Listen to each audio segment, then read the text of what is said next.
హరి ఓం శ్రీ మహాగణాధిపతయే నమ శ్రీ మహాసరస్వత్యై నమ శ్రీ గురుభ్యో నమ శ్రీపాద శ్రీవల్లభ శ్రీ నరసింహ సరస్వతి స్వామి సమర్థ స్వరూప శ్రీ గురు దత్తాత్రేయాయ నమో నమ. అవధూత్ చింతన గురుదేవ దత్త గురుదేవ దత్త గురుదేవ దత్త. ఈ హిందూ శ్రీపాద ఛానల్స్ వాడు సమర్పిస్తున్నటువంటి దత్తాత్రేయ షోడశావతారములు అనేటువంటి శీర్షిక క్రింద స్వామి యొక్క 12వ అవతారమైనటువంటి ఆది గురువు అనేటువంటి అవతారాన్ని గురించి విశేషాలు తెలుసుకుందాం. సాధారణంగా మనం ప్రతి ఆషాఢ పున్నమి గురు పూర్ణిమగా జరుపుకుంటూ ఉంటాం. ఈ గురు పూర్ణిమ అనేది ఎందుకు వచ్చింది, ఎలా వచ్చిందో చాలామందికి తెలియదు. గురు పూర్ణిమ అనగానే సాధారణంగా మనకు తెలుస్తున్న అందరూ కూడా ఏంటంటే అది సాయిబాబా పుట్టినరోజు అనుకుంటారు. షిరిడి సాయిబాబా గుళ్ళన్నీ కూడా విపరీతమైనటువంటి భక్తుల సందవంతో నిండిపోతూ ఉంటాయి. లేదా దీని వ్యాస పూర్ణిమ అని కూడా వ్యాసుల వారి జన్మదినం అని చెప్పేసి జరుపుకుంటూ ఉంటారు. అయితే ఈ ఆది గురువు అనేటువంటి ఈ అవతారం అవతరించిన రోజే గురు పూర్ణిమ. ఈ అవతారము ఆషాఢ శుద్ధ పూర్ణిమ, ఒకానొక ఆషాఢ శుద్ధ పూర్ణిమ శనివారం ఉదయం ఉత్తరాషాఢ నక్షత్రంలో ఈ అవతారం వచ్చింది. ఈ అవతారం యొక్క ప్రయోజనం ఏమిటి అంటే జ్ఞానబోధ. ఆయన ఆ విధంగా జ్ఞానబోధ చేసాడు ఒక మహారాజుకి. ఆ ఆదిగురువు రూపంలో దత్తస్వామి ఆషాఢ శుద్ధ పూర్ణిమ నాడు మదాలస అనేటువంటి ఒక మహారాణి, మహాయోగిని మహారాణి కుమారుడు అయినటువంటి అలర్కుడు అనేటువంటి వాడు దత్తస్వామి యొక్క పారమైన భక్తి ఆయనకి జ్ఞానబోధ చేసినటువంటి రోజు కాబట్టి దాన్ని గురు పూర్ణిమ అని అన్నారు. అయితే ఈ అవతారం దీనికి ఉన్నటువంటి కథ ఏమిటి, వెనకాల ఎందుకు ఈ అవతారం, ఎందుకు అలర్క మహారాజు జ్ఞానబోధ చేయవలసి వచ్చింది అనేటువంటి విషయాల్లో కొంచెం వెళ్దాం. పూర్వం కువలయాసుడు అనేటువంటి ఇక్ష్వాకు వంశానికి చెందినటువంటి రాజు ఉండేవాడు. ఆయన మదాలస అనేటువంటి ఒక రాచకన్యని వివాహం చేసుకున్నాడు. ఆవిడ మహాయోగిని. దాని వెనకాల చాలా పెద్ద కథ ఉంది. అసలు ఈ మదాలస వివాహం చేసుకోవడమే చాలా పెద్ద కథ ఉంది. అనేక మంది రాక్షసులు, వాళ్ళ లోకాలు, ఇవన్నీ మనకు అక్కర్లేదు. మనకి సంబంధించినంత వరకు ఈ మదాలస కువలయాసులకి 3 కొడుకులు పుట్టారు, ఒకళ్ళ తర్వాత ఒకళ్ళు. మొదటి కొడుకు శత్రుమర్ధనుడు అని పేరు పెట్టాడు. ఆవిడ మహారాణి పక్కులు నవ్వింది.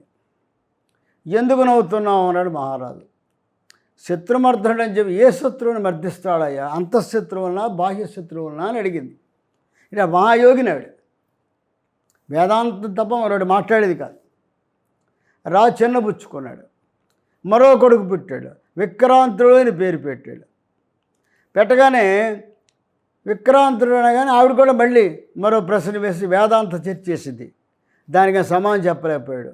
మరో కొడుకు పుట్టాడు, సుబాహుడు అని పేరు పెట్టాడు వీడికి. మళ్ళీ ఇదే పరిస్థితి వచ్చింది. ఇక ఆయన విసిగిపోయి 4వ కొడుకు పుట్టినప్పుడు నేను పెట్టిన పేరు, నా పెట్టిన పేర్లన్నీ కూడా నేను బాహ్య దృష్టితో చూస్తున్నాను, అంతర్దృష్టితో చూస్తున్నా కాబట్టి నువ్వే పెట్టి పేరు అన్నాడు. ఆవిడ ఏం పేరు పెట్టిందంటే అలర్కుడు అని పెట్టింది. అలర్కుడు అంటే అలర్కం అంటే పిచ్చుకొక్క, అంటే వాడికి పిచ్చుకొక్క అని పేరు పెట్టింది వాడికి. చూడండి ఎంత విచిత్రంగా ఉంటుందో. అయితే ఈ 3 పిల్లల్ని కూడా ఈవిడ ఆడించేటప్పుడు, పాడించేటప్పుడు వేదాంత తత్వాన్ని వాళ్ళకి పూర్తిగా వాళ్ళ నరనరాలు ఎక్కించేసింది.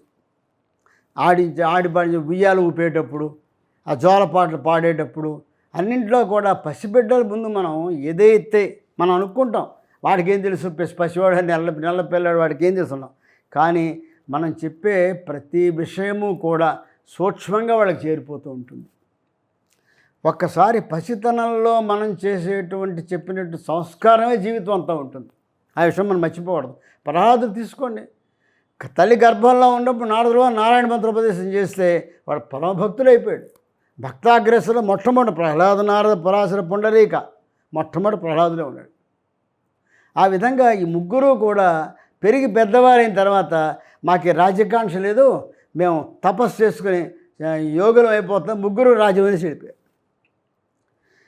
ఎప్పుడైతే ఈ ముగ్గురు కొడుకులు ఈ విధంగా రాజ్యం వదిలేసి యోగ మార్గాన్ని పట్టుకు వెళ్ళిపోతున్నారో, ఈ కువలయాసుడు ఏం చేశాడు, మదాలస్తోటి భార్యతోటి, నువ్వేదో అందరికీ కూడా ఇలా వేదాంత బోధ చేసేసి పంపించేస్తున్నావు, నాకు రాజ్యానికి వారసుడు లేకుండా పోయాడు, వీడికి ఎట్టి పరిస్థితుల్లో వేదాంతం చెప్పడానికి వీల్లేదు, వాడికి తల్లిగా నువ్వేం చేయాలంటే వాళ్ళే ఉండే రాజలక్షణాన్ని శౌర్యాన్ని పెంచి పోషించాల, వాళ్ళు అపారమైన ధైర్యాన్ని స్థైర్యాన్ని పెట్టాలి, బాధ్యత నీది అని చెప్పి ఆ విధంగా పెంచని చెప్పాడు. అలాగే అది మహావిద్వాంసురాలు, అన్ని శాస్త్రంలో పుక్కిటి పెట్టినటువంటి మహావిద్వాంసురాలు ఆవిడ ఏం చేసింది, వాడు అలాగే పెంచింది. ఆవిడ అన్ని విద్యల్లోనూ ఆరితేరిపోయాడు, అస్త్రశస్త్ర విద్యల్లో కానీ సమస్త ధర్మ సూక్ష్మాల్లో కానీ అన్నింటిలో ఆరితేరిపోయాడు. రాజ్య పరిపాలనకు కావాల్సిన సంపూర్ణమైన హక్కు వచ్చింది వాడికి, మొత్తం తెలుసుకోగలిగే శక్తి వచ్చింది. పర్లే రాజకుమారుడు బాగున్నాడని చెప్పి మంచి స్థితిమంతుడే అని చెప్పేసి కువలయాసుడు ఏం చేశాడంటే, మేము ఇంక వానప్రస్థం వెళ్ళిపోతాం అని చెప్పేసి ఈ అలక్ మహారాజుకి పట్టాభిషేకం చేసేసి వెళ్ళిపోతున్నాడు. వెళ్ళిపోతుంటే తల్లి ఏం చేసిన మదాలస ఒక రేకు మీద ఒక మాట రాసి దాన్ని జాగ్రత్తగా మడతపెట్టి అది శుభ్రంగా ఒక దాంట్లో గట్టిగా బిగించి కట్టేసి, నాయన నీకు ఏదైనా ఆపద వచ్చినప్పుడు ఈ రేకుల్లో ఏముందో చూడు, అది నీకు మార్గనిర్దేశం చేస్తుందని చెప్పేసి వెళ్ళిపోయింది. సరే వీడు పట్టించుకోవాలి, పక్కన ఎక్కడో పూజా మందిలో డబ్బాలో పెట్టి పక్కన పడేశాడు. అక్కడి నుంచి వీడు భోగలాలసులైపోయాడు. ఎప్పుడైతే రాజ్యం ఉంది, పెద్ద ఇక్ష్వాక సామ్రాజ్యం ఉంటే రామచంద్రుల వారి రాజ్యం, అది ఇక్ష్వాక రామచంద్రుల వారి రాజ్యం, వంశం అది. కాబట్టి అపారమైన సంపద ఉంది. అంటే రాముల వారి కంటే చాలా ముందు, ఒక 20 తరాల ముందు వాడు. ఈ కథ అప్పటి 20 తరాల ముందు కథ ఇది. అయితే వీడిలా భోగలాలసతో నిండిపోతున్నాడు, ఏమీ పెద్ద పట్టించుకోవటం లేదు. అయితే పెద్ద మహా చక్రవర్తి, చాలా పెద్దవాడు, అపారమైనటువంటి సైన్స్ సంపద, కాబట్టి వీడి జోలు రావడం శత్రువు భయపడేవారు. ఈ విధంగా ఉండే ఈ విషయం అలాగా యోగ మార్గంలో అపారమైన తపస్సు చేసుకుంటాడు. మూడో అన్నగారి సుబాహుడు అనేవాడికి తెలిసింది, ఏమిటి, మా తల్లి మహాయోగిని, మేమందరం కూడా ఆమె యొక్క బోధ వల్ల మా ఇద్దరనందములు నాతో ముగ్గురం కూడా చక్కగా యోగ మార్గంలో తపస్సు చేసుకుంటూ జ్ఞానాన్ని సంపాదించుకుంటూ మోక్షపదాన్ని దగ్గర అవుతుంటే వీడేమిటి భోగలాలసులైపోయి సర్వం మరిచిపోయి ఈ జీవితం ఇదే శాశ్వతం అనుకుంటూ విర్రవీగిపోతున్నాడు, భ్రష్టుడైపోతున్నాడు. కాబట్టి వీడిని ఏ విధంగా అన్నా సరే మేలు కలపాలని అనుకొని తిన్నగా కాశీరాజు దగ్గరికి వచ్చాడు. కాశీరాజు దగ్గరికి వచ్చి కాశీరాజు చెప్పాడు, ఇదే నేను కువలయాసుడి కుమారుని మూడవ వాడిని, సుబాహు నా పేరు. ఇన్నాళ్ళు ఏదో తెలియక నేను ఎక్కడో దడవల్లో తపస్సు చేసుకున్న, దేహాన్ని విపరీత శ్రమ కలిగించాను. ఇప్పుడు నాకు రాజ్య పరిపాలన చేయాలంది. రాజ్య పరిపాలన చేద్దాన్ని నా తమ్ముడు ఇప్పటికే చక్రవర్తి వాడు. ఇప్పుడు నేను వెళ్ళి అడిగాను అనుకో, నాకు చంపేస్తాడు, నాకు రాజ్యం ఇవ్వడు, పైగా నేను చంపేస్తాడు. కానీ నాకు నా రాజ్యం వాటా నాకు కావాలి, దానికి నీ సహాయం కావాలి. నువ్వు నా సహాయం చేసేవనుకో, నేను నా రాజ్యం, నేను చక్రవర్తి అవగానే నిన్ను కొంత భాగాన్ని నీకు ఇచ్చేస్తాను నా రాజ్యంలో, కాబట్టి నువ్వు సాయం చేయమని చెప్పి అడిగాడు. సరే అని అన్నాడు కాశీరాజు. ఇద్దరు కలిసి వర్తమానం పంపించారు. ఎవరికి? మీ అన్న సుబాహుడు ఈ తపోభూముల నుంచి వచ్చాడు, ఇప్పుడు రాజ్యంలో వాటా అడుగుతున్నాడు, కాబట్టి మర్యాదగా రాజ్యం వాటా ఇచ్చేటది సరే, లేకపోతే మేము యుద్ధం చేయడానికి వస్తున్నాం, అయితే యుద్ధం చేస్తామని చెప్పి పంపించారు. ఇదే పట్టించుకోలేడు ఈ అలర్కుడు. నువ్వు కాశీరాజు అంతా వాడి సైన్యం ఎంత, నేను తలుచుకుని ఎంతసేపు, ఎట్టి పరిస్థితిలో సంధి లేదు, యుద్ధమే సిద్ధం అన్నాడు. అనగానే సుబాహు కాశీరాజుని వెంట పెట్టుకుంటే, కాశీరాజుకు సంబంధించిన అనేక మంది స్నేహితులు రాజులు ఉన్నారు, వాళ్ళందరికీ కూడా అలర్కుడి మీద కోపం ఉంది, ద్వేషం ఉంది. ఎలాగైనా సరే రాజ్యాన్ని మనం కబళించుకోవాలి, ఇదే అవకాశం. అందరూ కలిసి మోకమ్మడిన అయోధ్య నగరం దిగ్బంధనం చేశారు. చేసేస్తే ఏం చేయాలో పారిపోవాలి. వీడు ఎప్పుడు కూడా కత్తి పట్టుకుంటే కదా, యుద్ధాలు చేయలేదు, భోగలాలసత్వం, స్త్రీలోడు అయిపోయాడు. ఎప్పుడైతే అందరూ చుట్టుముట్టేశారో ప్రాణభయం పట్టుకుంది. ఒకవేళ కనుక మన యుద్ధానికి వెళ్ళినా ఇంత సైన్యం ముందు మనం ఓడిపోతాం, ఓడిపోతే ఖచ్చితంగా చంపేస్తాడు, మొహమాటం లేదు. అందులో ఇన్నాళ్ళు లేని రాజ్యకాంక్ష వాడికి వచ్చింది అంటే వాడు వాటా అడగడు. నన్ను శత్రు నిర్మూలన ఉండకూడదు, నన్ను నిర్మూలన చేసి మొత్తం ఈ కోసల దేశం అంతటికి కూడా తనే చక్రవర్తిగా ప్రకటన చేసుకుంటాడు. కాబట్టి మనం బతకలేం, చంపేస్తాడు ఖచ్చితంగా అని చెప్పేసేసి ఆయన ఏం చేశాడంటే ఆపద సమయంలో తల్లి చూడమంది కదా అని గమ్మున గుర్తుకొచ్చి ఆ పేటిక తీసి ఆ రాగరికులు ఎందుకు చూస్తే ఆవిడ ఏం చెప్పిందంటే, నాయన నీ ఆపద సమయంలో ధైర్యాన్ని కోల్పోకుండా సరైన గురువుని వెతుక్కుంటూ వెళ్ళి ఆయన ద్వారా జ్ఞానభిక్ష పొందు అని చెప్పి రాసింది ఆవిడ. అనగానే సరైన గురువు ఎవరై ఉంటాడా అని ఆలోచిస్తుంటే ఆయన స్మృతిపథంలో మెలిసింది. ఓహో, అమ్మ దత్తాత్రేయ స్వామిని ఆరాధించేది కదా, అయితే దత్తుడే నాకు గురువు అన్నమాట అని అనుకున్నాడు. అనుకుని లోపల నుండి సొరంగ మార్గాల ద్వారా దేశం విడిచి పారిపోయి సహ్యాద్రి కొండలు చేరాడు. అంటే సహ్యాద్రి పర్వతం మీద దత్తస్వామి కొలువై ఉంటాడు. అక్కడికి వెళ్ళి ఎంతోమందితోటి మునిగణాలతోటి సిద్ధగణాలతోటి సేవించబడుతూ ఉన్నటువంటి స్వామి అలర్కొండ చూడగానే గుర్తుపట్టి, నాయన మతాలసపుత్ర ఇలా రా అన్నాడు. అలర్కు ఆశ్చర్యపోయాడు. తల్లికింత పేరుందా, సాక్షాత్తు స్వామి నోట అమ్మ తల్లి మాట వచ్చిందా, అయ్యయ్యో నేను ఎంత తప్పు చేశానే, ఈనాళ్ళు ఈ రాజభోగాల్లో పడి ఇంత గౌరవనీయమైన మహాయోగిని నా తల్లిని నేను మర్చిపోయాను, యోగాన్ని మర్చిపోయాను, భోగాన్ని పట్టి వేలాడుతున్నానే, ఇంతటి యోగీశ్వరేశ్వరుడు పరతత్వమైనటువంటి దత్తస్వామి నోటంపట తల్లి మాట వచ్చినాడు, ఎంత గొప్పదే ఉంటుంది అనుకుని వీడి పాదాన్ని పట్టాడు. ఏనైనా ఏం జరిగిందంటే, ఏం లేదు స్వామి, ఇలాగా నేను మదాలస పుత్రుడిని, అలర్కుని నా పేరు, ఈనాళ్ళు భోగలాసంతో కళ్ళు మూసుకుపోయి నేను కేవలము రాజ్యాన్ని అనుభవించడానికే ఉన్నాను అనుకుని ఈ శారీరక సుఖాల మీదే దృష్టి పెట్టాను. కానీ నా తల్లి అంతటి యోగిని, ఆవిడ యొక్క వేదాంత మార్గాన్ని పట్టుకోలేకపోయాను, అజ్ఞానంలో కొట్టుకుంటున్నాను, కాబట్టి నాకు జ్ఞానభిక్ష పెట్టు స్వామి అని చెప్పి పాదాలను పట్టాడు. అప్పుడు దత్తస్వామి సరైన జరిగింది కానీ ఇలా పారిపోయి రావడం పిరికితనం అవుతుంది, నువ్వు వెళ్ళి నీ యొక్క రాజ్యానికి వేలుకో అని చెప్తూ కొంత జ్ఞానబోధ చేస్తాడు. దత్తస్వామి జ్ఞానబోధ ఎలా ఉంటుందని భగవద్గీత చెప్పినట్టు ఉంటుంది. ఎందుకంటే ఆనాడు దత్తుడు ప్రహ్లాదుడికి కానీ, యదు మహారాజుకి కానీ, అలర్కుడికి కానీ, నహుషుడికి కానీ, అదేవిధంగా అనేక మంది ఆయన కార్తవీర్యార్జునుడికి కానీ, పరశురాముడికి కానీ, ఎవరికన్నా సరే స్వామి ఏ మార్గాన్ని బోధించాడో అవంతా కూడా శ్రీకృష్ణ పరమాత్మ రూపంలో భగవద్గీత చెప్పడం జరిగింది దత్తస్వామి. ఈ విధంగా అలర్కుడికి అపారమైనటువంటి జ్ఞానబోధ చేసి, నువ్వు ఇక్కడ ఇంకా నువ్వు చేయవలసిన తపస్సు కాదు నాయన, ముందు రాజ్యాన్ని రక్షించుకోపోమని చెప్పి చెప్తాడు. ఈయన రాజ్యాన్ని కోలాహలంగా ఉంటుంది, రాజు పారిపోయాడు కాబట్టి రాజ్యం వశం అయిపోయింది. ఇప్పుడు కాశీరాజు అంటాడు, నాయన సుబాహు నీ రాజ్యం నిష్కంటకం అయిపోయింది, యుద్ధం చేయకుండా రాజు పారిపోయాడు, ఈ సింహాసనం నీదే అంటాడు. అంటే సుబాహు అంటాడు, నేనేం చేసుకున్నా సింహాసనం, నేను విరాగిని, నేను యోగిని, మునిని, నాకేం అక్కర్లేదు రాజ్యం, నేనేం అవసరం లేదు. వాడిని మార్గంలో పెట్టాలి అనుకుని నేను అనుకోవచ్చాను ఇక్కడికి, నా పథకం పారింది కాబట్టి ఈ రాజ్యం ఈ రాజ్యం నువ్వే ఏలుకో అన్నాడు. అనగానే కాశీరాజు ఇది అద్దెలా కూర్తి, వీడు బెత్తరపోయాడు, నా అద్దెలా కూర్తున్నా, నువ్వు రాజు కదా అంటిలోపు అలర్కుడు వచ్చాడు. వచ్చి అన్నగారి కాళ్ళ మీద పడి ఏమన్నాడంటే, అన్నయ్య పొరపాటు చేసే ఎన్నాళ్ళు కూడా ఏదో ఈ రాజ్య సుఖాలే నిజం అనుకొని భ్రమించి నేను అనవసరంగా ఈ అగ్ని చుట్టూ తిరిగి మిడత ఏ విధంగా అయితే అగ్నిలో పడి భస్మ అయిపోతుందో ఆ విధంగా పాతాళ అతప్ప తొక్కబడిపోతున్న సమయంలో నువ్వు వచ్చి నా కళ్ళు తెరిపించి యుద్ధానికి వచ్చి నేను దత్తస్వామి నాకు జ్ఞానబోధ చేశాడు కాబట్టి నేను ఇక విరాగిగా ఆ మార్గంలో వెళ్ళిపోతాను, నువ్వు ఎలాగ రాజ్యం కావాలో ఇన్నాళ్ళు నువ్వు తపస్సు చేసావు, ఈ రాజ్యాన్ని నువ్వు వెళ్ళుకొని వెళ్ళిపోతున్నాను.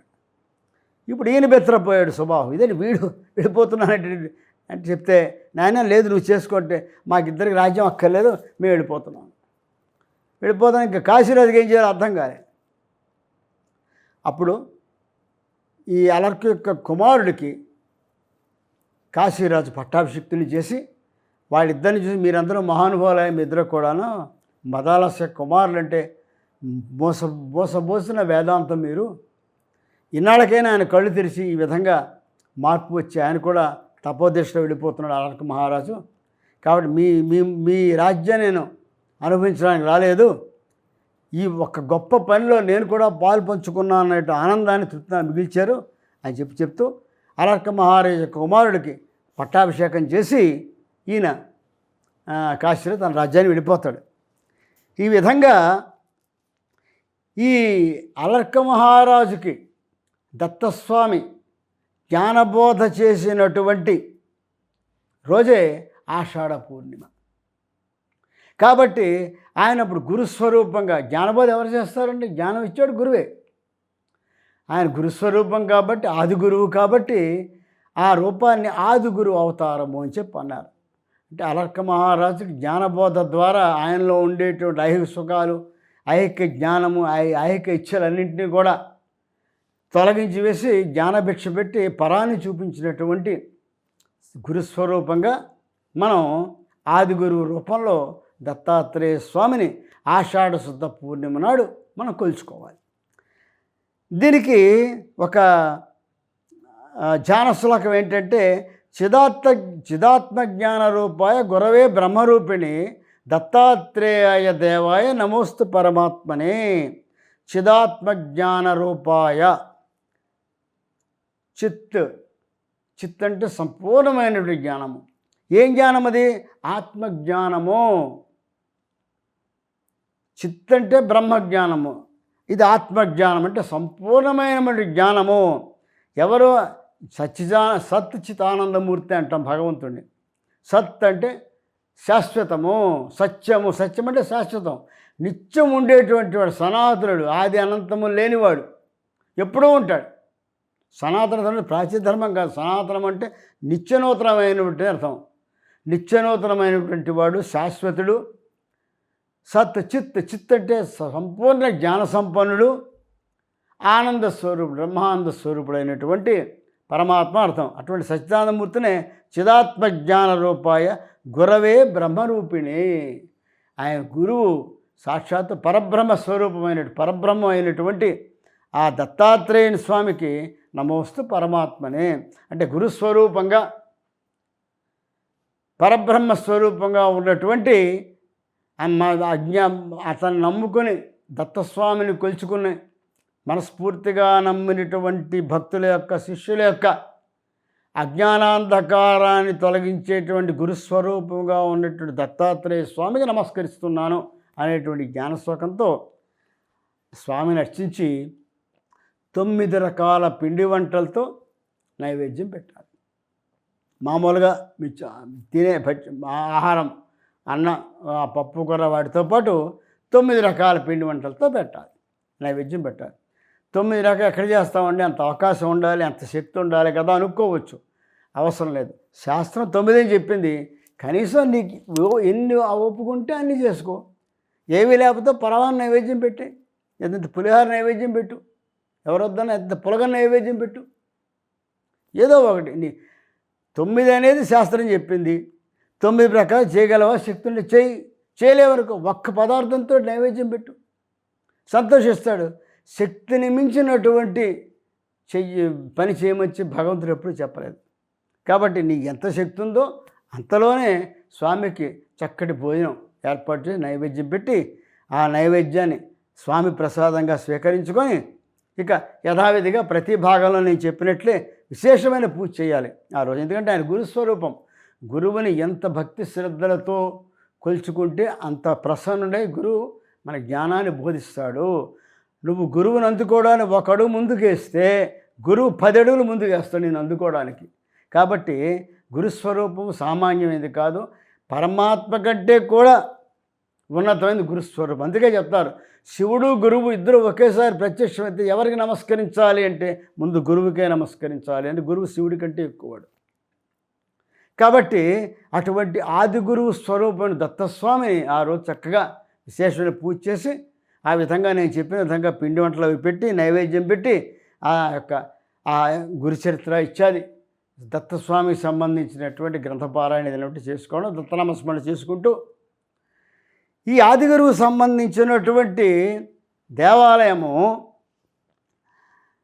ప్రస్తుత దత్తావతారులైనటువంటి మైసూర్ దత్తపీఠాధిపతి శ్రీ శ్రీ శ్రీ పరమపూజ్య గణప సత్యానంద స్వామీజీ వారు ఈ 16 అవతారాలు కూడా 16 దేవాలయాలు కట్టించారు. అందులో ఈ ఆదిగురు అవతారానికి చెన్నై అంటే మెడ్రాస్ పట్టణంలో ఉన్నట్టు వేలచేరి అనేటువంటి ప్రాంతంలో ఈ ఆదిగురు యొక్క దేవాలయం ఉంది. కాబట్టి ఆ చుట్టుపక్కల ఉన్నటువంటి దత్తభక్తులందరూ కూడా ఆ రోజున ఆ దేవాలయానికి వెళ్ళి ఆదిగురు స్వరూపుడైనటువంటి దత్తస్వామిని దర్శనం చేసుకొని అర్చించుకొని వచ్చినట్లయితే విశేషమైన ఫలితాలు అందుకుంటారని, కాబట్టి అందరూ కూడా ఆదిగురు స్వరూపుడైనటువంటి దత్త పరమాత్మని ప్రతి ఆషాఢ శుద్ధ పూర్ణిమ నాడు అంటే గురు పూర్ణిమ నాడు విశేషంగా పూజించి ధ్యానించి ఆయన కోసమే ఆయన రూపాన్ని మనసులో పెట్టుకొని ధ్యానిస్తూ ఆయన ద్వారా జ్ఞానాన్ని పొంది జ్ఞాన మార్గాన్ని అనుసరించి అందరూ కూడా తరించాలని ఆశిస్తూ అవధూత చింతన గురుదేవ దత్త గురుదేవ దత్త గురుదేవ దత్త స్వస్తి.